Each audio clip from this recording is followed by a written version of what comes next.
తిరుమల శ్రీవారి వైకుంఠ ద్వార దర్శన టోకెన్ల జారీలో పెద్ద అపశృతే చోటు చేసుకుంది. టీటీడీ చరిత్రలోనే ఇప్పటి వరకు ఎప్పుడు ఇలా జరగలేదు అనేది 6 మృతి చెందడం, దాదాపు ఒక 40 మంది పైగా తొక్కిసలాట్లో గాయాలు పాలవడం. అయితే ఇక్కడ టీటీడీ విషయంలో ఒక రకంగా తప్పెవరిది, పాపం ఎవరిది, లేదంటే ఇందులో ప్రభుత్వాన్ని ఎంతవరకు ఇన్వాల్వ్ చేయాలి, గత ప్రభుత్వం చేసిన తప్పిదం ఎంత, ఇందులో రాజకీయ ఇన్వాల్వ్మెంట్ లేదంటే రాజకీయ ఉపన్యాసాలు, తప్పించుకునే ప్రయత్నంలో రాజకీయ ఆరోపణలు అవసరమా, అసలు ఏం జరిగింది టీటీడీలో, నిర్లక్ష్యం అయితే ఎవరిది, ఈ అంశం మీద చర్చించే ప్రయత్నం చేద్దాం. సార్, నిజంగా టీటీడీ ఒక టీడీపీ హయాంలో జరిగిందా, జగన్ హయాంలో జరిగిందా అనేది రాజకీయంగా మాట్లాడుకోవాలంటే చాలానే ఉంటుంది. కానీ అక్కడ అధికారుల తప్పిదం లేదంటే నిర్లక్ష్యం, వైకుంఠ ద్వార దర్శనానికి టోకెన్ల మంజూరికి ఎంతమంది వస్తారో ఏంటో వాళ్ళకి తెలిసి, వాళ్ళకి కొత్త ఏం కాదు, అంచనా వేయలేక అధికార నిర్లక్ష్యమా, తప్పిదమా, ఎలా చూడాలి?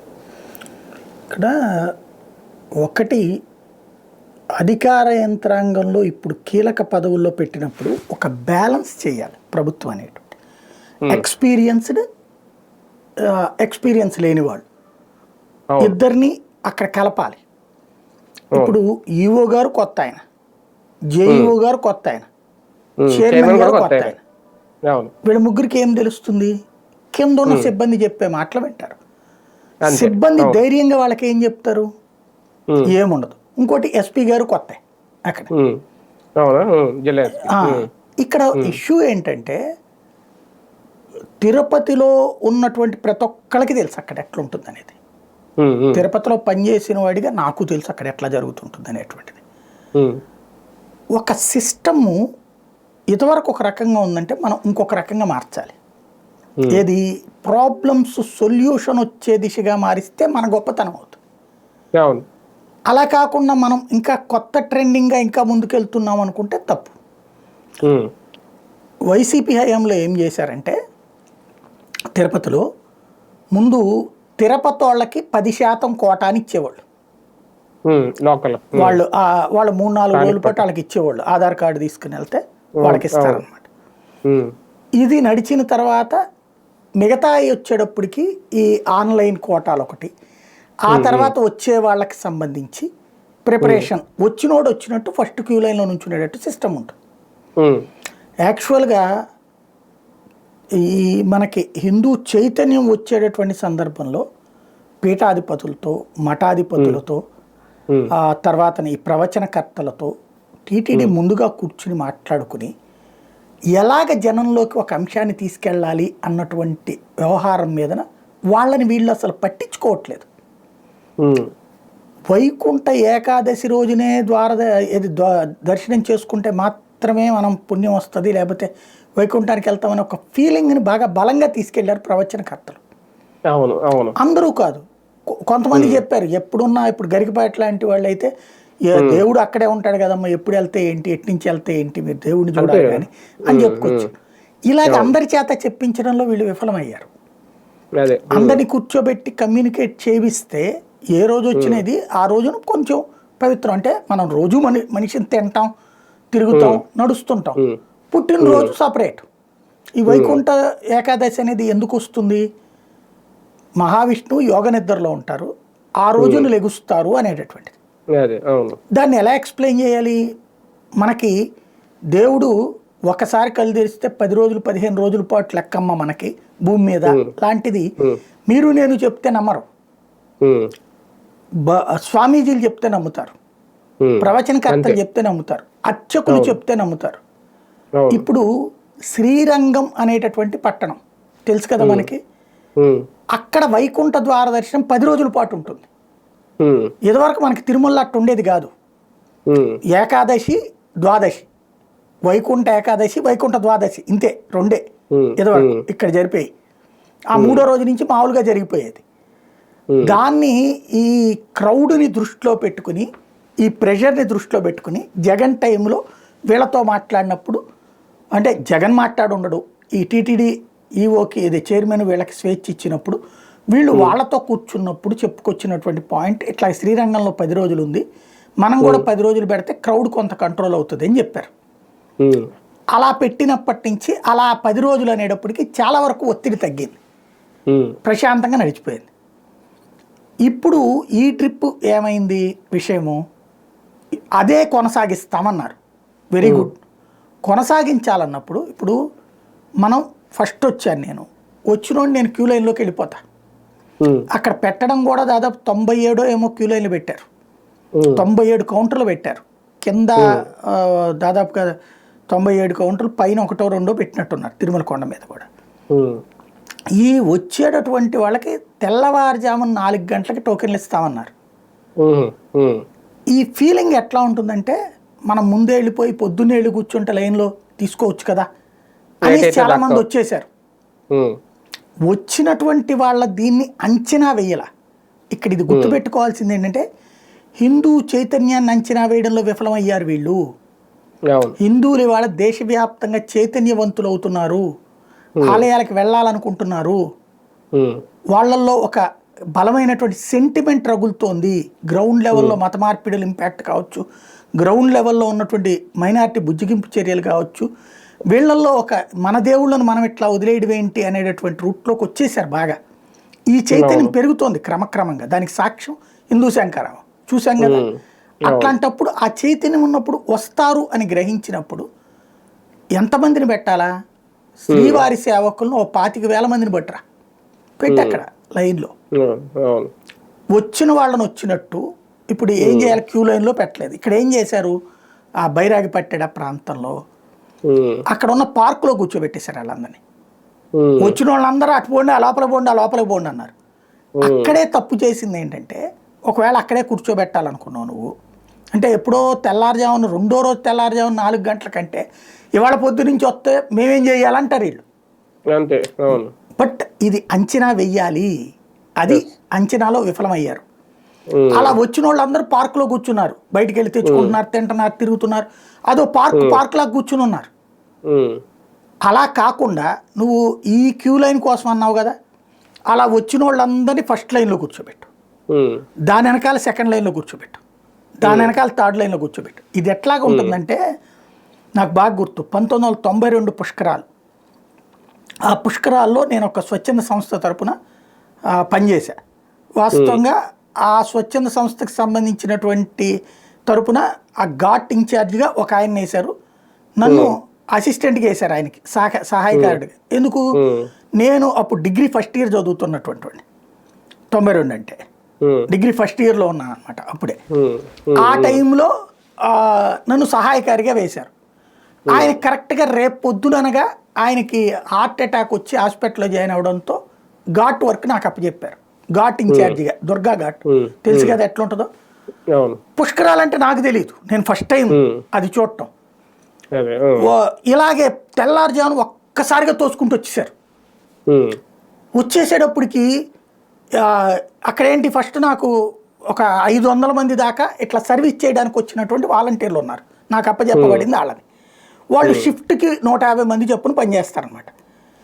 3 షిఫ్ట్లో 150 ఒక షిఫ్ట్లో 100 మంది ఉంటారనమాట. ఇట్లాగా నాకు అప్పచెప్పబడినటువంటిది. నేను వాళ్ళతో పని చేయించాలి. ఆ తర్వాత ఇంకా వచ్చారని 1000 చేశారనుకోండి, 1000 మంది దాకా పనిచేశారు నాకు. ఈ వచ్చినటువంటి వాళ్ళతో ఏం పని చేయించాలో కూడా నాకు తెలియదు ఫస్ట్. నేను అక్కడ కనుక్కున్నా, ఈ పిండ ప్రదానం అయిన తర్వాత ఇవన్నీ తొలగిస్తానికి ఒక పని ఉంటుంది, అట్లాగే మంచినీళ్ళు పులిహార అట్లాంటిది పంచడం ఒకటి, అట్లాగే వృద్ధులు ఇట్లాంటి వాళ్ళు ఇబ్బంది పడతారు అదొకటి. అక్కడ జనం క్యూ లైన్లో వెళ్ళేటట్టు చూడటం, క్యూ లైన్లో వెళ్ళేటట్టు చూడటం పోలీసులు చేస్తారు, కానీ వాళ్ళు ఒక్కళ్ళ వల్ల కాదు, కాబట్టి మన సహాయం కూడా ఉండాలి. ఇది అక్కడ నేను గ్రహించింది. ఎవరు చెప్పలే నాకు, మాకు సేవ చేయండి అని చెప్పారు, వదిలేశారు అంతే. సరే నేను అది అనుకున్నా, కాసేపు ఈ నోట్ చేసుకుని ఎవరెవరికి ఎట్లా పెట్టాలన్నది నేను ఆలోచించుకుంటున్నా. ఈ లోపుగా గేట్లు తెరిచేటప్పటికి ఒక్కసారిగా తోసుకుని అందరూ వెళ్ళిపోయి ఫస్ట్ సెకండ్లో మేమే స్నానం చేయాలన్నటువంటిది జరిగింది. తొక్కిసలాట జరిగిపోతుంది. ఆ రోజున నా పోలీసులకు చెప్తున్నా, సార్ మీరు వేసేయండి తలుపు అని. ఇక్కడ ఎట్టయిపోయిందంటే, నేను ఆ స్టార్టింగ్ పాయింట్ దగ్గర ఉన్నా, పైన మెయిన్ గేట్ దగ్గరన ఉన్నోడిని నేను కాలు కింద పెట్టలా, కానీ కింద దీని దగ్గర ఉన్నా, కాలు కింద పెట్టలా నేను, కానీ ఆ చెట్ట చివరి మెట్టి దగ్గరికి వెళ్ళిపోయా, నీళ్ళ దగ్గరికి. అంటే ఆ స్థాయిలో జనం తోసేసుకున్నారు, ఇంకా తోసుకుంటున్నారు. అక్కడ కేకలు, అరుపులు. ఒక్కసారి అక్కడ ఇట్లాగ ఒక వాళ్ళలాగా ఒకటి ఉంటుంది గోడ. నేనేం చేశానంటే ఆ గోడ మీద నుండి పరిగెత్తుకుంటూ పైకి వెళ్ళిపోయేసి అక్కడ పోలీసులతో కేకేసి, సార్ అర్జెంటుగా ముందు అక్కడ చచ్చిపోతారు సార్ జనం, ఇప్పుడు వీళ్ళు లోపల వాళ్ళు ఉన్నారు, మళ్ళీ బయట నుంచి ఓ పక్కన వచ్చేస్తున్నారు, ఈ క్యూ లైన్ల నుంచి తోసేసుకుంటుంటే మనం ఇక్కడ కంట్రోల్ చేయలేకపోతే ప్రమాదం అయిపోద్ది, ముందు గేట్ వేసేయండి అని చెప్పేసి ఇంకొక 4 కానిస్టేబుళ్ళు ఈ మా వాలంటీర్లు మొత్తం కలిపేసేసి గేటు వేయడం కూడా కష్టం ఆ టైంలో, బలవంతంగా లాగేశాం కిందకి, అటోళ్ళని ఇటోళ్ళని తోసేస్తా. అలాగా సెట్ చేస్తే ఆ రోజు తొక్కిసలాట్లో ప్రాణాలు కోల్పోకుండా ఉన్నారు. ఇది ఆ టెంపర్మెంట్ తెలియాలి, యాక్టివిటీ. నేను ఆ తర్వాత నాకు బాగా గుర్తు 2004లో రాజశేఖర రెడ్డి సీఎంగా ఉన్నటువంటి సందర్భంలో పుష్కరాలు జరిగినాయి. నాకు 92 అనుభవం ఉంది కాబట్టి నేను అప్పుడు TV9లో చేస్తున్నా. కోనేరు రంగారావు గారు ఉప ముఖ్యమంత్రి, ఆయన ఇన్ఛార్జిగా ఈ ఏర్పాట్లన్నీ అప్పచెప్పారు విజయవాడది. వాళ్ళు ముందుగా ఈ ఘాట్లు ఇవన్నీ చేసుకున్నప్పుడు అప్పుడు ఒక దాన్ని ఏమంటారు సమన్వయ సమావేశం అప్పుడు ప్రెస్ను కూడా పిలిచినప్పుడు నేను ఆ రోజు చెప్పా, తొక్కిసలాట ఆ క్షణంలో జరుగుతుంది సార్, మీరు వచ్చిన భక్తుల్ని ఫస్టే క్యూ లైన్ లాగా పెట్టేసి జాగ్రత్తగా అట్టి పెట్టుకోండి అని చెప్పా. నువ్వు భలే చెప్తున్నావు ఆ అనుభవం ఉంటే, నేను అనుభవం ఉంది సార్ నాకు, అందుకనే చెప్తున్నానని చెప్పా. తర్వాత ఒకసారి ఘాట్లు చూసొద్దాం పదండి అని చెప్పి తీసుకెళ్లారు. ఇప్పుడు ఈ పుష్కర్ ఘాట్ అనే ఐడియా ఉందా మీకు? అంటే ఆ శనీశ్వరాలయం ఉంటది కదా అక్కడ, అంటే కృష్ణానది బ్యారేజీ దగ్గర ఇట్లా కిందకి వాల్ ఉంటది చూడండి, కృష్ణవేణి బొమ్మ విగ్రహం వెనకాల, కృష్ణవేణి తల్లి విగ్రహం వెనకాల ఇట్లా కిందకు ఉంటది ఒక వాల్ లాగా. అక్కడ నుంచి ఇప్పుడు ఇవి ఉన్నాయి కదా చెప్టాల్లాగా ఉంటాయి కదా ఆ లాకుల దగ్గర, అక్కడంతా పైపులు పెట్టారు, సన్న పైపులు పెట్టి నీళ్లతో తుంపర్ల నీళ్లు అనమాట అక్కడ, అక్కడికి అట్లా వెళ్ళాలి. అలా వెళ్ళేటటువంటి రూట్లోకి ఫస్ట్ టైం పెట్టారు అట్లాగా. అంతకు ముందు అయితే కనుక ఘాట్లోనే ఉండేది. అప్పుడు అంతకు ముందు కూడా నేను చేసినప్పుడు 92లో కూడా పెట్టారు, కానీ అప్పుడు ఇట్లా కాకుండా ఘాట్లో నుంచి వచ్చేటట్టు పెట్టారు. ఇప్పుడు కొత్తగా అట్లాగా ఇటు ఈ డౌన్లోకి వెళ్ళేటట్టు సెట్ చేశారు. నేను వాళ్ళతో పాటు వెళ్తున్నప్పుడు ఆ కొత్తగా బ్యారికేడ్ లాగా కట్టారనమాట, కర్రలై ఇదే ఐరన్ రాడ్స్తో కట్టారు. నేను ఇలా చేయి పట్టుకోగానే చేతికి ఒక రాడ్ వచ్చేసింది. వెంటనే చూపెట్టా కోనేరు, అబ్బా పడక నీ కళ్ళకే పడిందా, చచ్చంబు చేసేద్దాం, ఇది రిపేర్ చేయించేద్దాం అంటే, సార్ ఇది చాలా కీ పాయింట్, బస్ స్టాండ్ నుంచి వచ్చిన వాళ్ళల్లో ఇక్కడికే వస్తారు, ఇటే వస్తారు, ఎందుకంటే ఇన్ని పైపులు ఇవన్నీ ఉన్నాయి కాబట్టి. ఎందుకంటే మనకి దుర్గాఘాట్ అంటే కృష్ణానది పైన ఉంటుంది, ఇటు పక్కన కింద నీళ్లు లేనప్పుడు పుష్కర్ ఘాట్లో చేయడానికి ఏం లేదు, ఓన్లీ అక్కడికి వచ్చి ఆ పంపు స్నానాలే చేయాలి కాబట్టి ఇబ్బంది అవుతుందండి, ఇది జాగ్రత్త, ముందు ఓ పని చేయండి, మీరు ఇప్పుడు బిగించిన పొద్దున్నే స్టార్టింగ్ అప్పుడైతే కనుక ప్రాబ్లం ఎక్కువ వచ్చేస్తారు, దీని మీద పడ్డారంటే ఊడిపోతుంది, ఇటు రానియకుండా చూడండి అని చెప్పా. సాయి చెప్తున్నాడు కదా చూడయ్య అని కమిషనర్కి వాళ్ళకి చెప్పారు. సీన్ కట్ చేస్తే పొద్దున్నే ఫస్ట్ అక్కడ పోలీసులు ఎవరు లేరు ఆ టైంలో, ఎవరు లేరు అంటే వస్తారు కదా నిదానంగా, ఏ పొద్దున 6 తర్వాత అనుకున్నారు, కానీ పుష్కర టైం ముహూర్తం అనే సంగతి పట్టించుకోవాలి. తీరా చూస్తే ఒక్కసారి వచ్చారు, అక్కడే తొక్కిసలాట జరిగి చచ్చిపోయారు 4. అంటే మనకి హిందూ సంప్రదాయం పట్ల అవగాహన ఉండాలి, ప్లస్ ఆ టైంలో ఉండే రష్ గురించి అవగాహన ఉండాలి. అదే సందర్భంలో వాళ్ళ యాంగ్జైటీ, దేవుణ్ణి ఏ టైంలో చూడాలి, ముహూర్తం, ఇవన్నిటి మీదన ఉంటుంది ఫీలింగ్ వాళ్ళకి, అది చూడాలి. ఇది ఎందుకు చెప్తున్నానంటే మనం జీవితంలో ఎక్స్పీరియన్స్ అనేది ముఖ్యం. ఈ ఎక్స్పీరియన్స్ని బేస్ చేసుకుని చూడాలి. ఇక్కడ ఏం రావాలా, ఫస్ట్ వచ్చిన వాళ్ళని ఫస్ట్లో కూర్చోబెట్టేయాలి, వెనక వచ్చిన వాళ్ళు 2వ లైన్, ఆ వెనకాల 3వ లైన్ కూర్చోబెట్టడమే. అట్లా సెట్ చేసి ఆ తర్వాతన మనం వదలాలనుకున్నప్పుడు ఫస్ట్ లైన్లో కూర్చున్న వాళ్ళందరూ వెళ్ళండియా లైన్లోకి, 2వ లైన్లో కూర్చున్న వాళ్ళందరూ వెళ్ళండియా లైన్లోకి. ఇది నేను చేశా గతంలో ఇట్లాంటి యాక్టివిటీస్, కాబట్టి ఐడియా ఉంది నాకు. ఇట్లాగా ప్రాబ్లం క్రౌడ్ అవుతుంది అన్నప్పుడు నాకు ఆ పుష్కరాల ఇంపాక్ట్ జీవితకాలం ఎక్స్పీరియన్స్ నాకు. ఆ తర్వాత గుళ్ళల్లో సర్వీస్ చేసాము, మేము దుర్గగుళ్ళో చేసాము, అయ్యప్ప స్వామి టెంపుల్లో చేసాము, శివాలయాల్లో చేసాము, రామాలయాల్లో చేసాం. ఫ్రెండ్స్ అందరం కూడా సర్వీస్ యాక్టివిటీస్ చేసేవాళ్ళం, మంచినీళ్ళు పోయడం, క్యూ లైన్లు పెట్టడం, క్యూ లైన్లు సెట్ చేయించడం, లేకపోతే అన్నదానాలు చేయడం, అట్లాంటప్పుడు మేము కుర్రోళ్ళంగా దాన్ని వదిలేయకుండా మా ఎక్స్పీరియన్స్ దృష్టిలో పెట్టుకుని అడిగేవాళ్ళు. అడిగినప్పుడు ఇట్లాగ చెప్పేవాళ్ళం. ఈవెన్ మీకు గుళ్ళపూడి అయ్యప్ప స్వామి టెంపుల్ ఉంటుంది, ఆ టెంపుల్ దగ్గర కరెక్ట్గా సంక్రాంతికి మనకు అక్కడ జ్యోతి దర్శనం అవుతుంది కదా అయ్యప్పది, ఏది శబరిమలలో అదే రోజున ఇక్కడ కూడా పెడతారు మకర జ్యోతి దర్శనం. ఇక్కడ పెద్ద ఎత్తున కర్పూర హారతి, ఆ రోడ్డు అంతా బ్లాక్ చేసేస్తారు. అది అయిపోగానే అందరూ పరిగెత్తుకుని దర్శనానికి వెళ్తారు. అప్పుడు అక్కడ ఇట్లాంటి సిస్టమ్స్ సెట్ చేసాం ఆ రోజులో. ఇట్లాగా ప్రతి చోట కూడా మనకు ఇక్కడ ఏళ్ల తరబడి అనుభవం ఉన్న పోలీస్ అధికారులు ఉండుంటారు కదా అక్కడ కింద స్థాయి సిబ్బంది. అట్లా ఫ్రంట్ లైన్లో లైన్ టు లైన్ పెట్టుంటే ఈ గొడవ వచ్చి ఉండేది. ఏం జరిగింది, పాపం ఉద్దేశం మంచిదే, వాళ్ళు ఏంటంటే తెల్లారుజాము 4ంటికి ఇద్దాం అనుకున్న వాళ్ళు జనం ఎక్కువైపోయిన విషయాన్ని కింద ఉన్నటువంటి వాళ్ళు టీటీడీకి చెప్పినట్టున్నారు. టీటీడీ మంచి ఉద్దేశంతో రాత్రి 8:30 నుంచి కూపన్లు ఇవ్వాలని నిర్ణయించింది. అలా నిర్ణయించినటువంటి సందర్భంలో నేను చెప్పినటువంటి విధంగా క్యూ లైన్ కాకుండా ఒక్కసారిగా గేట్లు తెరిచి వదిలేయడంతో ఫస్ట్ క్యూ లైన్లోకి ఎవడెళ్తే వాళ్ళకే టికెట్లు దొరుకుతాయి కదా అనేటటువంటి రూట్లో పరుగులు పెట్టడంతో తొక్కిసలాట జరిగింది. ఇది ఇక్కడ వాస్తవం కనబడుతున్నటువంటిది. అయితే కానీ ఒకటి సార్, ఇప్పుడు ఇక్కడ అధికారులు కొత్త అయి ఉండొచ్చు, ఈఓ కొత్త అయి ఉండొచ్చు, చైర్మన్ కొత్త అయి ఉండొచ్చు, కానీ ఇలాంటి ఘటనలు అయితే ఆంధ్రప్రదేశ్ కొత్త ఏం కాదు. 2014లో బాబు గారు అధికారంలోకి రాగానే 2015లో జరిగిన పుష్కరాల్లో 22 మంది మృతి చెందారు. అప్పుడు కూడా తొక్కిసలాటే కారణం. ఇప్పుడు కూడా అంతే, 24లో అధికారం వచ్చారు, 25లో ఇది జరిగింది. కానీ అంటే ప్రభుత్వానికి ఇటువంటి జరిగినప్పుడు ఒక ఎక్స్పీరియన్స్ అనేది ఉంది ఈ ప్రభుత్వానికి. నేను చెప్పేది అందుకే అది గుర్తు చేశాను. ఇలాంటిప్పుడు నిజంగా 2000 మందో 2000 మంది పైగా వచ్చారంటే అంతమంది వచ్చినప్పుడు కనీసం ముందస్తుగా దీనికి ఒక ప్రణాళిక సిద్ధం చేసుకోవడం, అది చైర్మన్ బాధ్యత, జేఈఓ బాధ్యత. ఇందులో ఎవరిని చూడాలి, పాపం ఎవరిదని అనుకోవాలి, ఆ మృతుల కుటుంబాలకు ఎవరు సమాధానం చెప్పాలి? ఖచ్చితంగా మీరు అన్న పాయింట్ కరెక్టు. హిందువులకు సంబంధించిన కార్యక్రమాల విషయంలో ఉండేటటువంటి బలహీనత ఇది. జరిగిపోద్ది, అక్కడ లోకల్ పోలీసులకు వదిలేద్దాం, లోకల్ చూసుకుందాం అనేటటువంటి. వాస్తవంగా అయితే కనుక ఖచ్చితంగా ఇక్కడ తిరుమల తిరుపతి దేవస్థానం అధికారులది, పోలీసులది ఖచ్చితంగా జవాబుదారీ. రెండవది దేవాదాయ శాఖ మంత్రిది బాధ్యత అవుతుంది. ముఖ్యమంత్రి ఆలోచించాల్సి ఉంటుంది, ఎందుకంటే ఆయన సమీక్షించాలి కదా ఏం జరిగింది ఏంటి అనేటటువంటి. అసలు ఈ వైకుంఠ ఏకాదశి అంశం మీద చంద్రబాబు గారు సమీక్షించారని ఎక్కడన్నా విన్నారా? వచ్చే ఏడాది వెళ్తారు మీరు గ్యారంటీ. పుష్కరాలంతా సమీక్షించాక కూడా జరిగింది.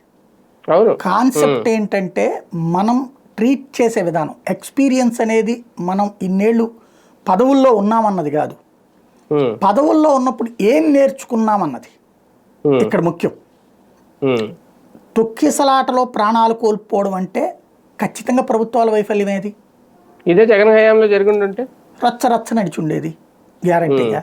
అసలు జగన్ జీవితకాలం జగన్ వెంటాడేవాళ్ళు. ఆ పాయింట్ ఇవాళ మీరు చదివే ఉంటారు సార్, ఆంధ్రజ్యోతిలో కథనం చూశాను, కొంచెం నాకు ఆశ్చర్యం అనిపించింది. 2022లో ఈ విధానం ప్రవేశపెట్టారు, 10 రోజుల పాటు ఈ వైకుంఠ ఏకాదశి పర్వదినాన్ని జరిగే దర్శనానికి. దానివల్ల అదే ఇప్పటి వరకు కంటిన్యూ అవడం వల్ల ఇప్పుడు ఇలా జరిగింది. అంటే ఎప్పుడో 2022లో ప్రవేశపెట్టింది, అది కూడా ఇందాక మీరు రేజ్ చేశారు పాయింట్. 1 రోజు 2 రోజులు కాదు, వైకుంఠ పర్వదినం 10 రోజులు పెట్టారు. ఆ ఉద్దేశంతో ఆయన పెట్టుంటారు. 10 రోజుల పాటు దర్శనం చేసుకుంటే తప్పే ఉంది. కానీ ఇప్పుడు అంటే వీళ్ళు అధికారంలోకి వచ్చారు, కావాలంటే తీసేయచ్చు. కాకపోతే ఇంకా తప్పు ఆయనదని ఇందులో కూడా జగన్ తప్పు అనే వార్త రాయడం అనేది నాకు చాలా విచిత్రం అనిపించింది. నిజంగా ఈ కోణంలో కూడా రాయచ్చా అనిపించింది నాకైతే. అంటే వాళ్ళది ప్రతి దాంట్లో కూడా ఒక లోపం ఎత్తి చూపెడుతూ కూర్చోవడమే కదా. అంటే వాళ్ళు సైకలాజికల్ గేమ్ ఒకటి నడుపుతున్నారు. ప్రతి లోపము జగన్ది, ప్రతి మంచి చంద్రబాబుది. ఇదొక స్ట్రాటజీ అంతే. ప్రతి వార్తలో అట్లాగే రాస్తారు. అట్లాగే ఇక్కడ గుర్తుపెట్టుకోవాల్సింది ఏంటంటే, నేను చెప్పాను ఇప్పుడు తొక్కిసలాటకు సంబంధించి రాజశేఖర రెడ్డి హయాంలో తొక్కిసలాట జరిగింది కాబట్టి 4-5. చంద్రబాబు హయాంలో జరిగినటువంటి తొక్కిసలాట్లో దాదాపు 20 మంది 23 మంది చనిపోయారు. అయితే రాజశేఖర రెడ్డి టైంలో జరిగినటువంటి తొక్కిసలాట రాజశేఖర రెడ్డి రావడం వల్ల జరగలేదు. ఇక్కడ ఉన్నటువంటి ఈ విధమైనటువంటి తొక్కిసలాట ఇవాళ తిరుపతి దాంతో కంపేర్ చేయొచ్చు. అదే పుష్కరాలతో వచ్చేటప్పటికి డిఫరెంట్. చంద్రబాబు జనరల్ ఘాట్లోకి రావడం వల్ల జరిగింది. ఆయన విఐపి ఘాట్లో చేసి వెళ్తే అది తొక్కిసలాట జరిగి ఉండేది కాదు. సరే, దాంట్లో ఆయన పేరేంది బోయపాటి గురించి మాట్లాడతారు, లేకపోతే ఇంకోటి ఉంటుంది, అది పక్కన పెట్టేద్దాం. మన పుష్ప తొక్కిసలాటలో పుష్ప వచ్చినందుకు అల్లు అర్జున్ వచ్చినందుకు తొక్కిసలాట జరిగినట్టు. అట్లాగే ఇప్పుడు అల్లు అర్జున్ అక్కడికి వచ్చినందుకు తొక్కిసలాట జరిగింది. ఇక్కడేం చంద్రబాబు వచ్చినందుకు కాదు, జనం తోపులాట. ఇవాళ మనకేంటంటే దాన్ని ఏమంటారు, రాజకీయ పార్టీ నాయకుల వారి ప్రేమలు, లేకపోతే కనుక హిందుత్వ వ్యతిరేకతలు, లేదంటే కనుక రకరకాలైనటువంటి ఆబ్లిగేషనరీ పాయింట్ మాట్లాడుకుంటున్నారు. ఈ కామెంట్లో చూస్తే కూడా అది కనబడుతుంది. సింపుల్ లాజిక్ ఇందులో ఒకటి అధికార యంత్రాంగపు అవగాహన లోపం, దీంట్లో తిరుమల తిరుపతి దేవస్థానం అధికార యంత్రాంగం బాధ్యత వహించాలి.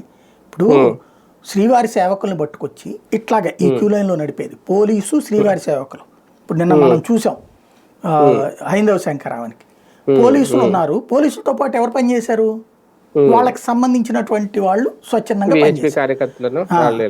వాళ్ళు చేయడం వల్ల ఏమైపోయింది, ఈజీ అయిపోయింది. పోలీసుల మీద ప్రెషర్తో తగ్గడంతో పాటు కాస్త పంచుకున్నారు ఇద్దరు. ఇక్కడ ఏమైంది, ఇక్కడ అట్లా ఇద్దరి మధ్యన సమన్వయం ఏమైంది? ఇంకోటి, ఇప్పుడు అట్లాగా పార్కుల్లో కూర్చున్నారండి.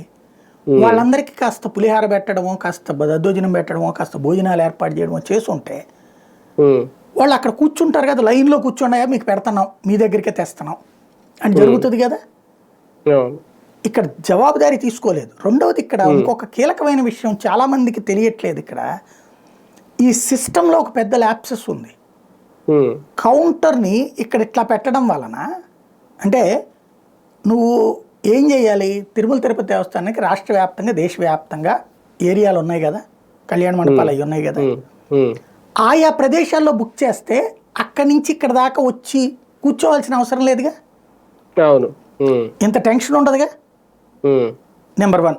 రెండవది, ఇక్కడికే వచ్చేసేటప్పటికి ఇప్పుడు ఏంటో తెలుసా మీకు, అతిపెద్ద ప్రెషరు ఊరి మీదన. ఇవాళ మనం వెళ్ళి క్యూ లైన్లో నుంచున్నాం, ఇవాళ మనకి రాలేదు. ఇవాళ మనం కూర్చున్న వాళ్ళకి ఇవాళ 3 రోజులకు బుక్ చేశారు నేను రాత్రి నుంచి. అంటే ఇవాళ నేను టికెట్ తీసుకున్నటువంటి వాడిని ఎల్లుండి నాకు దర్శనం అంటే ఈ 2 రోజులు ఎక్కడ ఉండాలి నేను? ధనవంతుడైతే హోటల్లో దిగుతాడు. అక్కడికి వచ్చినటువంటి భక్తుల్లో చాలా మంది సామాన్యులే, పేదలే. వాళ్ళందరూ ఏం చేస్తారు, ఇప్పుడు ఒక్కొక్క ఆ కొండపైన తిరుగుతూ ఉండటమో, తిరుపతి చుట్టూతో తిరగడమో, లేకపోతే ఆ శ్రీకాళహస్తి వెళ్ళొద్దాం, లేకపోతే తిరుచానూరు వెళ్ళొద్దాం, అక్కడ రష్ పెరిగిపోతుంది. ఇప్పుడు తిరుపతి అంతా ఇప్పుడు ఫుల్ క్రౌడ్ అయిపోతుంది. మళ్ళీ రేపు 13వ తారీఖు నుంచి ఇస్తారట. ఎన్ని రోజులకి? 7 రోజులకి ఇస్తారు. అప్పుడు సేమ్ మళ్ళీ ఉంటుంది. ఇది పెద్ద సమస్య, ఆలోచించాల్సినటువంటి సమస్య అది. అలాంటి ఒక ఆల్టర్నేటివ్ మెకానిజం ప్లాన్ చేయకపోతే, ఇప్పుడు టోకెన్స్ 30% వరకు మేము ఆన్లైన్లో పెట్టామయ్యా, మిగతా 70% మంది వచ్చిన వాళ్ళు వచ్చినట్టు క్యూ లైన్లోకి వెళ్ళిపోతారు. ఆ క్యూ లైన్ కొండపైనే లైన్ పెట్టురా నువ్వు. ఇది వైకుంఠ ద్వారదర్శనం రోజున ఒక లైన్ పెట్టేసి కింద నుంచి పెట్టు పైదాకా, అట్లా. లేదా అసలు కొండపైన పెట్టేసావు అనుకో, నువ్వు కనబడతా ఉంటది కదా, కొండ బోల్డ్ అంత ఉంది కదా ప్లేసు, 5 కిలోమీటర్లు ఉండు, 6 కిలోమీటర్లు ఉండు. ఆ లైను నడుస్తూ ఉంటే పబ్లిక్ ఎవరు ఫీల్ అవ్వరు. నడుస్తుండటం కాకుండా స్టాగ్నేట్ అయింది అనుకోండి. మీరు ఒకసారి గుర్తుకు తెచ్చుకుంటే, ఇదే చంద్రబాబు గారి 2014-19 మధ్యలో కొండపైన ఇదే వైకుంఠ ఏకాదశి రోజున రచ్చన ఇచ్చింది. ఎలాగా, వీళ్ళందరూనేమో క్యూ లైన్లో ఉన్నారు టోకెన్స్ తీసుకుని, విఐపీఎల్ దర్శనం నడుస్తూ ఉంది గంటలు గంటలు. దాంతో కూర్చుని విరక్తి చెందినటువంటి జనం అందులో ఎక్కువ చేరిపోయారు. ఆ కంపార్ట్మెంట్లో కూడా, ఆ క్యూ లైన్లలో కూడా విసుగు చెందినటువంటి జనం ఐరన్ గ్రిల్స్ ఉంటాయి కదా, అవి ఓడపీకేసి ఆందోళనకి దిగారు ఆ రోజున. వాళ్ళ ఆవేశంతో ఊపికేటప్పటికి అవి ఊడిపోయినాయి. ఆ ఊడిపోయిన తీసుకుని వచ్చి రోడ్డు మీద ధర్నాకి దిగారు ఆ రోజున. అప్పట్లో నడిచింది అది. అంటే ఈ పాయింట్, ఇక్కడ ఒక ఎక్స్పీరియన్స్ ఉంది మనకు ఆల్రెడీ. కాబట్టి ఇక్కడ వీళ్ళందరూ ఇప్పుడు ఆ ప్రాంతాల్లో తిరుగుతూ ఉండాలి. ఇవాళ రేపు 13వ తారీఖు వస్తాడు, అతనికి 20వ తారీఖు దర్శనం వచ్చింది అనుకోండి, ఆ పక్కన ఏ చంద్రగిరో ఏ తిరుపతోడో అయితే గనక తర్వాత వద్దాంలే అని వెళ్తారు. ఆ పక్కన నెల్లూరు కడప వరకు. అదే శ్రీకాకుళం వాళ్ళు, లేకపోతే ఢిల్లీ నుంచి వచ్చిన వాళ్ళు ఏం చేయాలి, బెంగళూరు నుంచి వచ్చిన వాళ్ళు, లేదా బెజవాడ నుంచి వచ్చారు. సమస్య అదే, వీళ్ళందరూ అక్కడక్కడే తిరుగుతూ ఉండాలి. ఇవి ఆలోచించాలి మనం. ఆలోచించి ఇట్లాగా వీళ్ళకైతే ఎట్లా సొల్యూషన్, వీళ్ళకైతే ఎట్లా సొల్యూషన్. ఇప్పుడు ఇదేమైపోతుందంటే, తిరుమల తిరుపతి దేవస్థానం ఆ పదవి కిరీటం కాదు, ముళ్ళ కిరీటం, గుర్తుపెట్టుకోవాలి. అది అధికారం కాదు, బాధ్యత. అహంకారం కాదు, సేవ. ఆ సేవాభావం పాలక మండలిలో ఉండాలా, అధికారుల్లో ఉండాలి. నేను శ్రీవారి సేవకుణ్ణి అనుకోవాలి కానీ శ్రీవారికి సంబంధించి నేను సంరక్షిస్తున్నాను కాదు. అది గుర్తుపెట్టుకోవాలి. భక్తుడికి సక్రమంగా సేవలు అందించిన వాళ్ళకి భగవంతుడు సరైనటువంటి అవకాశం ఇస్తాడు. భక్తుడు అనేటటువంటి వాళ్ళకి, ఎందుకంటే నేను చూస్తాను, నాకు అంటే నేను రియల్ ఎక్స్పీరియన్స్, నేను కాలేజ్ చదివే రోజుల్లో 10th క్లాస్ టైంలో నేను దేవుడి దగ్గర ఈ కార్యక్రమాల్లో పాల్గొన్నా. మంచినీళ్ళు పోయడం, క్యూ లైన్లో నడపడం, ఇట్లాంటి. అది నాకు ఒక స్వాంతని చేకూర్చింది మానసికంగా. నేను అలాగని గుళ్ళోకి వెళ్ళి దర్శనం చేసుకుంటేనే అని కాదు, దూరం నుంచి అమ్మవారిని చూసి దండం పెట్టుకుని వచ్చేసిన రోజులు ఉన్నాయి. ఎందుకు? ఆ క్యూ లైన్లో ఉన్నటువంటి వాళ్ళ కష్టం చూస్తే వాళ్ళందరూ ఫీల్ అవుతారని చెప్పేసి అక్కడ యువతల పోలీసుల నుంచునే స్పాట్ నుంచి ఆ మర్రి చెట్టు ఉంటుంది, అక్కడ ఆ చెట్టు దగ్గర నుంచి దండం పెట్టుకుని వచ్చిన రోజులు చాలా ఉన్నాయి.